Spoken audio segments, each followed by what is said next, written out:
छात्रों नमस्कार। हम आपके रौनक सर जो कि आज क्लास 10th के एक बहुत ही महत्वपूर्ण हेडिंग के साथ, इस हेडिंग का नाम है प्रिज्म द्वारा प्रकाश के लिए अपवर्तन का सूत्र क्या होता है।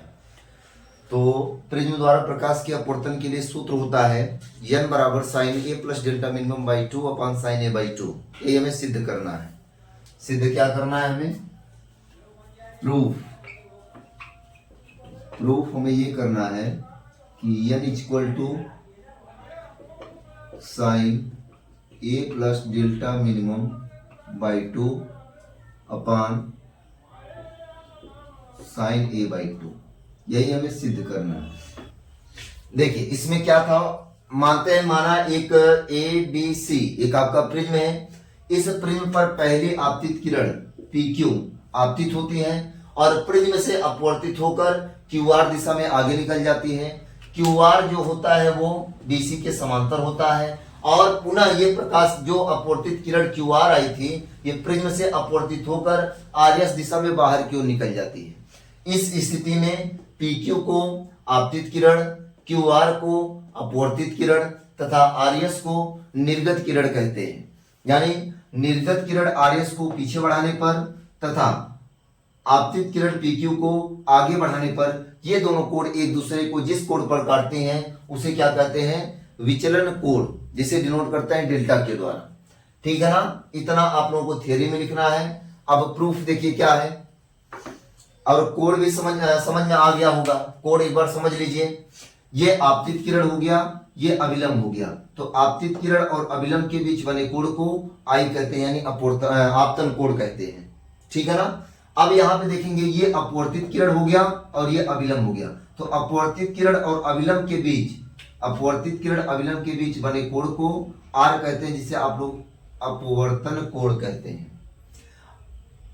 वही नियम इसमें भी हुआ।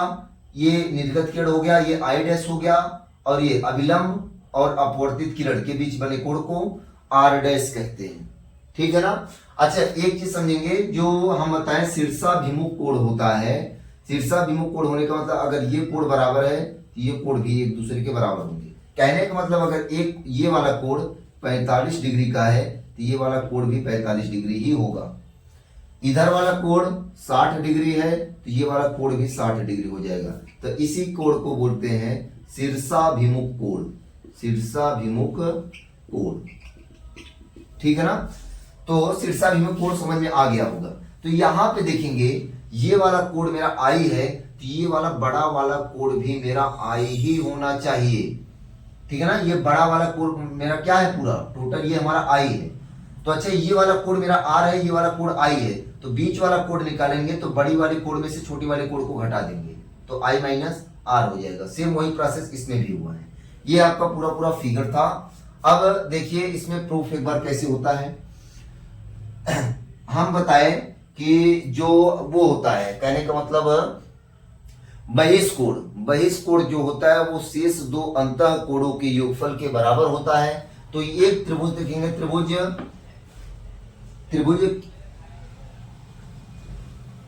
QAR में, त्रिभुज QAR ऐसे होगा। यहाँ पे कोण है I माइनस R, यहाँ पे कोण है I dash minus R dash और इधर जो कोण बन रहा है वो डेल्टा बन रहा है। तो अच्छा एक चीज दिखाइएगा, ये जो डेल्टा कोण बन रहा है क्या ये बहिष्कोण का कार्य नहीं कर रहा है? ये बहिष्कोण का कार्य कर रहा है। और जो I माइनस R है और I dash minus R dash है ये अंतः कोण का काम नहीं कर रहे हैं। यानी बहिष्कोण शेष दो अंतः कोणों के योगफल के बराबर होता है। यानी बहिष्कोण जो हमारा है डेल्टा, अगर मैं डेल्टा बराबर लिखना चाहूं तो I minus R plus I dash minus R dash लिखा जा सकता है। तब डेल्टा बराबर जो होगा वो I माइनस R और plus I dash minus R dash के बराबर हो जाएगा। तो डेल्टा बराबर तो I और ये वाला प्लस I डैश और यहां से माइनस R कॉमन लेंगे तो minus R plus minus minus से प्लस हो जाएगा R डैश, समीकरण 1। अच्छा एक चतुर्भुज दिख रहा होगा, चक्रीय चतुर्भुज, किसमें? QARE में, चक्रीय चतुर्भुज QARE में। चक्रीय चतुर्भुज देखेंगे बना दे रहे हैं।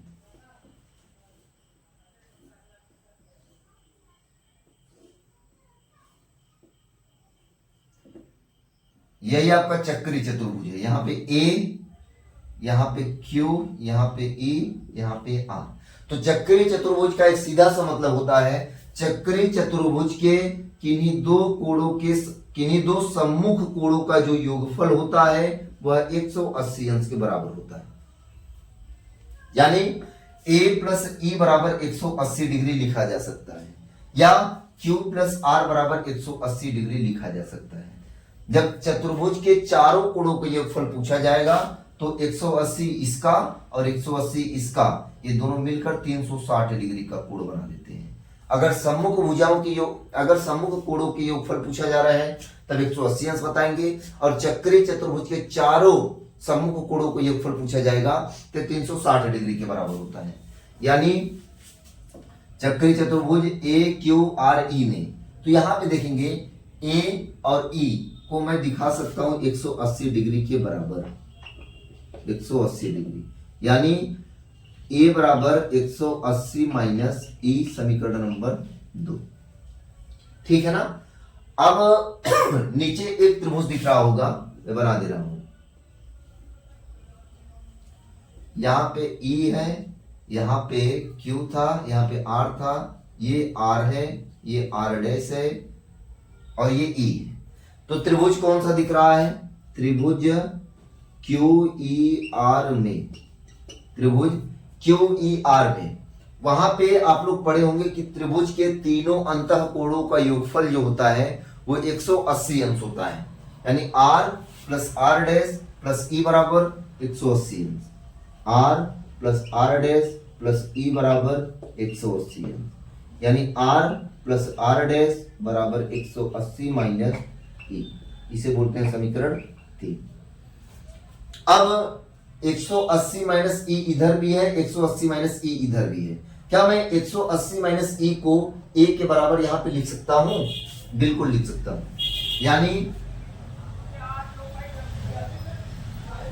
समीकरण 2 तथा 3 से, समीकरण 2 तथा 3 से, 2 3 में देखेंगे समीकरण 2 और 3 का राइट हैंड साइड जब राइट हैंड साइड के बराबर होता है उस स्थिति में लेफ्ट हैंड साइड और ये वाला लेफ्ट हैंड साइड दोनों आपस में बराबर होंगी। यानी हम लिख सकते हैं आर प्लस आर डैश बराबर ए, आर प्लस आर डैश बराबर ए, मानते हैं इसे समीकरण नंबर 4। अब यदि मैं मान लूं जो डेल्टा हो वो डेल्टा मिनिमम के बराबर हो, आई डैश जो है वो आई के बराबर हो, आर डैश जो है वो आर के बराबर हो, तब समीकरण 1 से, समीकरण 1 कहां है? यहां। डेल्टा को किसके बराबर लेंगे? डेल्टा मिनिमम बराबर आई प्लस इस आई डैश को आई के बराबर मान लीजिए, आई और माइनस, अच्छा आर प्लस आर डैश को हम बोले क्या है? ए, इसे ए कर लेते हैं। यानी डेल्टा मिनिमम बराबर आई में आई जोड़ेंगे 2i माइनस ए, 2i को ही रोकिए, 2i बराबर बन जाएगा a प्लस डेल्टा मिनिमम, यानी i बराबर a plus delta minimum by 2। कोई दिक्कत? i का मान आ गया। अब हमें r का मान निकालना है, तो समीकरण 4 से, समीकरण 4 से, समीकरण 4 क्या है? r plus are dash, r plus are dash को किसके बराबर मान लिया जाए? आर के, तो आर प्लस आर बराबर हो जाएगा ए के, यानी आर में आर जोड़ेंगे 2r बराबर होगा ए के, यानी 2r जो होगा वो a के बराबर होगा, तो r बराबर a बाई 2। i का मान आ गया, r का मान हो गया। स्नेल के नियम से,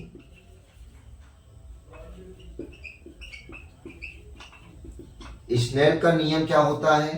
n बराबर sine I by sine R, तो n बराबर साइन आई का मान आई का मान देखेंगे यहाँ है A plus delta minimum by 2, A plus delta minimum by 2 upon sine R का मान है ए बाई 2, ए बाई 2। यही आपका सूत्र होता है प्रिज्म के लिए प्रकाश का अपवर्तन।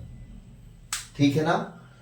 देखिए इसमें मानना क्या है, माना ए बी सी एक प्रिज्म है, इस प्रिज्म पर पहली प्रकाश की किरण पी क्यू आपतित होता है। अब जब ये प्रकाश की किरण पी क्यू आपतित हो गया तो यह प्रिज्म से अपवर्तित होकर क्यू आर दिशा में आगे क्यों निकल जाती है। क्यू आर जो होता है वो बीसी के समांतर होता है और पुनः ये अपवर्तित किरणें प्रिज्म से अपवर्तित होकर आरएस दिशा में बाहर क्यों निकल जाती हैं। इस स्थिति में PQ को आपतित किरण, QR को अपवर्तित किरण तथा RS को निर्गत किरण कहते हैं। यहाँ पे PQ आपतित किरण हो गया तो इसके सापेक्ष एक अभिलंब का निर्माण हुआ। आपतित किरण और अभिलंब के बीच बने कोण को आपतन कोण कहते हैं। आगे अपवर्तित किरण, अब ये वाला किरण QR जो दिख रहा है ये वाली लाइन QR जो होगा ये अपवर्तित किरण हो गया और ये अभिलंब हो गया। तो अपवर्तित किरण और अभिलंब के बीच बने कोण को अपवर्तन कोण कहते हैं जिसे R के द्वारा प्रदर्शित करते हैं। ठीक है। शीर्षाभिमुख कोण से देखा जाएगा, शीर्षाभिमुख कोण से यदि देखा जाए ये जो कोण I है ये टोटल कोण I के बराबर होगा। अभी भी दिखाया गया ना शीर्षाभिमुख कोण, अगर ये वाला कोण 45 डिग्री है तो ये टोटल कोण मिला के 45 डिग्री के बराबर होगा। यानी जब ये वाला कोण I है तो ये बड़े वाले कोण को मैं I के बराबर कह सकता हूँ। बड़ा वाला कोण I हो गया, छोटा वाला कोण R हो गया। तो ये वाला कोण मुझे चाहिए तो बड़ा वाला कोण माइनस छोटा वाला कोण I माइनस R, यही प्रोसेस इसमें भी हुआ है। तो कोण भी समझ में आ गया होगा। अब जो निर्गत प्रकाश की किरण RS है उसे पीछे बढ़ा दें और जो प्रकाश की किरण PQ है इसे आगे बढ़ा दें। ये दोनों एक दूसरे को जिस कोण पर काटते हैं उसे अल्पतम विचलन कोण या विचलन कोण कहते हैं, जिसे डेल्टा के द्वारा प्रदर्शित किया जाता है। व्यंजक कैसे होगा, त्रिभुज QAR में, त्रिभुज QAR में यहाँ पे देखेंगे डेल्टा जो होगा वो बहिष्कोण का कार्य कर रहा है। तो सूत्र होता है बहिष्कोण शेष दो अंतः कोणों के योगफल के बराबर होता है, यानी डेल्टा बराबर I minus R plus I dash minus R dash. I को I के बराबर करते हैं तो I प्लस I डैश और यहाँ पे माइनस कॉमन लेंगे तो R और ये minus minus plus R dash, समीकरण नंबर फर्स्ट। चक्रीय चतुर्भुज देखेंगे QARE में, चक्रीय चतुर्भुज QARE में हम बताएं चक्रीय चतुर्भुज के दो सम्मुख कोणों का योगफल 180 अंश होता है। यदि चक्रीय चतुर्भुज के संपूर्ण सम्मुख कोणों का योगफल, चारों सम्मुख कोणों का योगफल अगर पूछा जाए तो 360 डिग्री होता है। यानी A प्लस E बराबर 180 अंश, तो A बराबर 180 माइनस कोण E, समीकरण नंबर 2। अब त्रिभुज देखेंगे QER में, त्रिभुज QER में आप लोग सूत्र पढ़े हैं, त्रिभुज के तीनों अंतः कोणों का योगफल 180 अंश होता है। यानी R plus R dash plus E बराबर हो जाएगा 180 अंश के। तो R प्लस R डैश बराबर 180 माइनस E, समीकरण नंबर 3। तो ये समीकरण 2 और 3 का देखेंगे राइट हैंड साइड बराबर है तो लेफ्ट हैंड साइड बराबर लेफ्ट हैंड साइड, माने R प्लस R डैश बराबर हो जाएगा A की, समीकरण नंबर 4। यदि मैं एक केस मानूं जो डेल्टा हो वो डेल्टा मिनिमम के बराबर आए, I डैश जो होगा वो I के बराबर हो और R डैश जो हो वो R के बराबर हो, तब समीकरण 1 से देखेंगे ये डेल्टा है तो ये डेल्टा मिनिमम के बराबर हो जाएगा, बराबर I प्लस I डैश को कितना माना गया था, I के बराबर, तो I प्लस I, ठीक है ना, minus R plus R dash को कितना माना गया है, A, तो माइनस A। तो डेल्टा मिनिमम बराबर I में I जोड़ेंगे 2I माइनस A, ठीक है ना, यानी 2I बराबर A। अब देखो ये इधर आ जाएगा प्लस में हो जाएगा, यानी A plus delta minimum, I बराबर A plus delta minimum by 2। अब I का मान निकल गया, चूंकि स्नेल का नियम होता है साइन I बटे साइन R, I का मान निकल गया, हमें निकालना है R का मान। R मिलेगा कहां, समीकरण 4 से।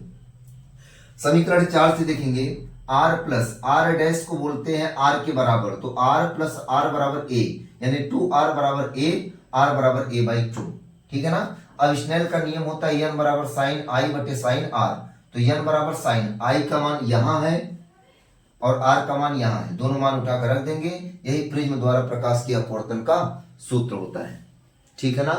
आज का क्लास बस यहीं पे खत्म होता है, बाकी कल प्रिज्म द्वारा प्रकाश का वर्ड विक्षेपण जो होता है वो कैसे होता है, ये हेडिंग देखा जाएगा। और हमें उम्मीद है कि आप लोगों को अच्छे से समझ में आया होगा। अगर जिसे नहीं समझ में आया है वो कमेंट बॉक्स में कमेंट कर देगा, मैं उसका रिप्लाई दे दूंगा। ठीक है ना? Thank you, that's all.